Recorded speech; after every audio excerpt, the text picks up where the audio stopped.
I went to my first new comic book day, Wednesday, in a long time yesterday, specifically to pick up this Dark Horse Comics Turtles of Grayskull #1, written by Tim Seeley, Freddie Williams, second. Woo! Looks awesome. Also got, while I was there, Conan the Barbarian 14 and 15, after hearing Jim Zub talk to John Suntress on Word Balloon. That guy can fucking sell the hell out of some comics, but these look amazing. Have not read them yet. Also had to pick up, since I saw it there, the Lobo cancellation special, because I read that it was a return of raunchy Lobo on the internet. And I didn't even look at it when I got it at the store. I just grabbed it and kind of give it a real cursory flip through just now, and it looks like it might live up to that hype. Anyway, also, since I was in the comic shop, not there a lot or often lately, I had to tuck into their dollar bins a little bit here, so picked up some stuff for Ollie over here, some cartoon books, old gold keys, and some Whitmans.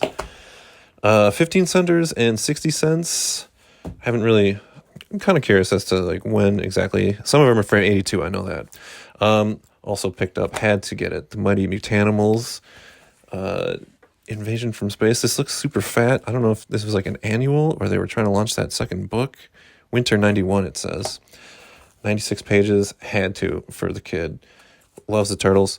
Saw a bunch of Punisher War Zones, grabbed a smattering of those.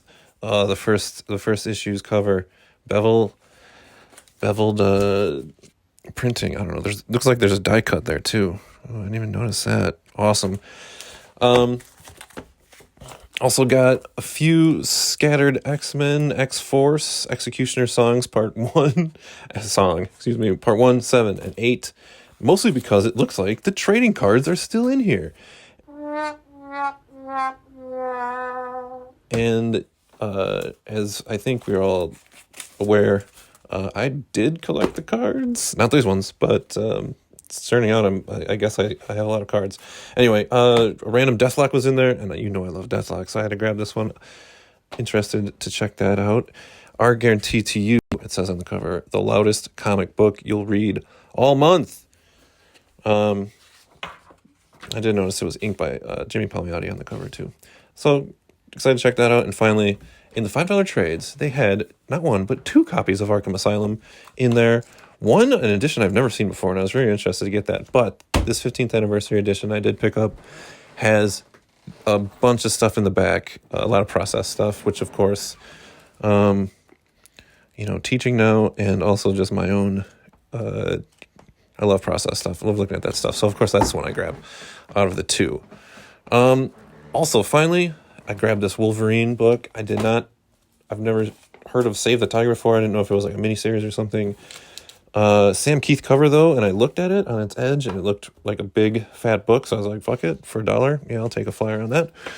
Open it up and it is the Save the Tiger story that was originally in Marvel Comics Presents 1 through 10. So I started reading this last night and I'm halfway through, and it is awesome because it is, seems like it is 10 chapters, 8 pages per chapter, and every single one of those has to count because of that nature of those anthology books, which when it's put together in this, basically an 80-page giant little Wolverine graphic novella, this thing cooks. I'm excited to read this. It's Wolverine with the eye patch. I've never read any of that patch stuff before, so I'm pumped to check this out. John Buscema on art with inks from Klaus Janson. So, chef's kiss. Chris Claremont writing this.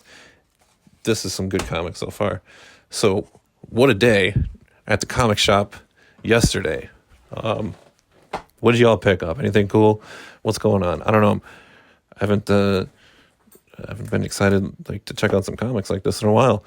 And, this is on top of everything I grabbed at. I'm acquiring a mountain at MightyCon a couple of weeks ago too. Anyway, just thought I'd share what I'm looking at lately and some thoughts about that Wolverine book. Really amazing stuff so far. All right, I'll see you later.